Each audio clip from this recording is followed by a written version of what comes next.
শান্তি চাইলাম, যেন দায়িত্ব পালন করতে পারি সবার প্রতি।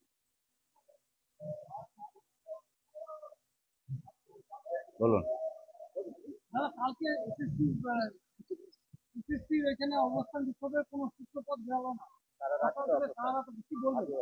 সে ধর্ণা বলুন বা সরকারের সঙ্গে মিটিং, দুটোই নিষ্ফলা হবে, কারণ ওখানে সমাধান বেরোবে না। কোর্ট দিয়েছে নির্দেশ, কোর্টেই সমাধান বেরোবে। তাই সব পক্ষ নিজের তত্ত্ব নিয়ে আবার কোর্টের কাছে আবেদন করুন। আমার মনে হয় সুপ্রিম কোর্ট সবার কথা শুনে তারাই ঠিক সিদ্ধান্ত দেবেন। 18,000 লোকের চাকরি ফেরত যেন আসে, এটা আমরা চাই। সবার কুশল কামনা করে প্রার্থনা করেছি, সব বাংলায় শান্তির প্রার্থনা করেছি, সবাই যেন আমরা ভালো থাকতে পারি এই প্রার্থনা করেছি। মুখ্যমন্ত্রী বলেছেন 10,000 লোকের চাকরি দিবে, কি বলবেন? তারা কোথাকার লোক? বিহার, ইউপি না পশ্চিমবাংলার? কেউ চাকরি পেয়েছে জানি না। এখানে 3 জন সিভিক পুলিশ আছেন, তারা বলছে আমাদের যা পয়সা তাতে চলে না। এই চাকরির কি মানে হয়?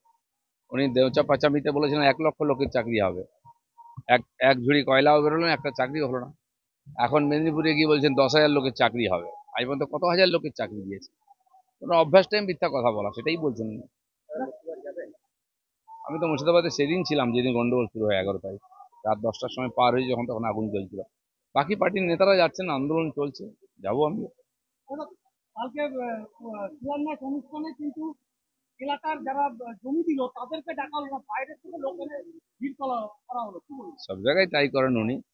টিচারদের ডাকলেন কথা বলবেন বলে ইন্ডোর স্টেডিয়ামে, সেখানে পার্টির লোকেরা ভরে গেল, টিচাররা বাইরে থেকে গেল। এটাই ওনার নীতি, লোক দেখানো। সিনিয়র ডাক্তাররা যারা চাকরিরা তাদের পাশে রয়েছে সব রকম সাহায্য করার জন্য। কোনো ডাক্তাররা নয়, ডাক্তাররা যেমন আছেন, সাধারণ মানুষ পশ্চিমবাংলার সবাই চাকরি হারাদের সঙ্গে আছে, এবং সেই পীড়িতা ডাক্তারের পরিবারের সঙ্গে আছে। যারা এই যে হাজার হাজার মানুষ মুর্শিদাবাদ থেকে হিন্দুরা পালিয়ে গেছেন অত্যাচার, তাদের সঙ্গে আমরা আছি। আর সবাইকে এক হয়ে এখানে পরিবর্তন করতে হবে।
কিন্তু তারা প্রার্থনা করছেন, সেই ছবি দেখা যায়। দিলীপদার সঙ্গে কথা বলবো। দিলীপদা প্রার্থনা করছেন, তিনি প্রার্থনা করছেন, সঙ্গে বৌদি রয়েছেন। প্রথমে তারা মায়ের মন্দিরে যান এবং তারপরে দক্ষিণেশ্বর মন্দিরের বিভিন্ন প্রাঙ্গণ তারা কিন্তু ঘুরে দেখেন, অর্থাৎ শিব ঠাকুরের মন্দির, এর পাশাপাশি কিন্তু রামকৃষ্ণদেবের মন্দির, সেখানেও তারা যান এবং তারা ঘুরে দেখেন। আমি একটু দিলীপদার সঙ্গে বৌদি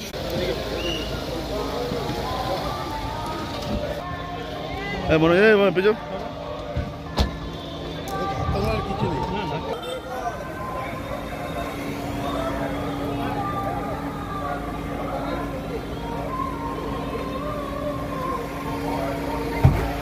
দাদা ভালো আছেন?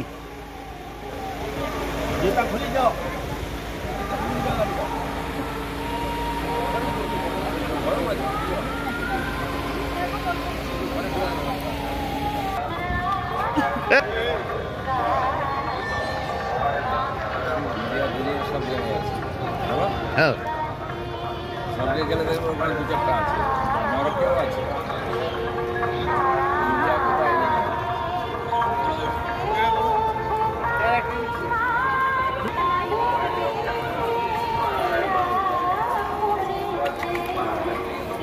নমস্কার। কেমন আছেন? ভালো আছি।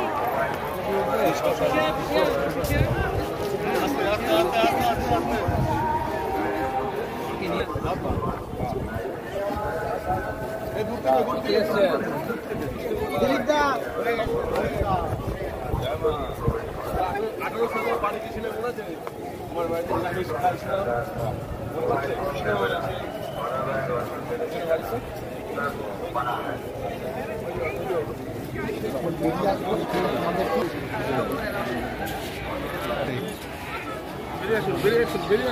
ওই পাশে যা, ওই পাশে যা। ওই দিলীপ দা শোন দিলীপ দা, ওই তো আসছে।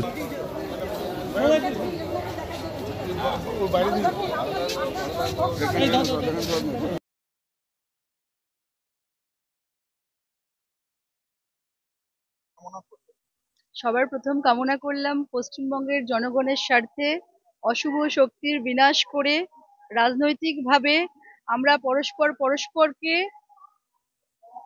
খুব অ্যাক্টিভ ভাবে যাতে আমরা পশ্চিমবঙ্গের অশুভ শক্তির বিরুদ্ধে লড়তে পারি রাজনৈতিকভাবে, এবং আমরা বিজেপিকে প্রতিস্থাপিত করতে পারি এবং সরকার বদল করতে পারি। আচ্ছা আচ্ছা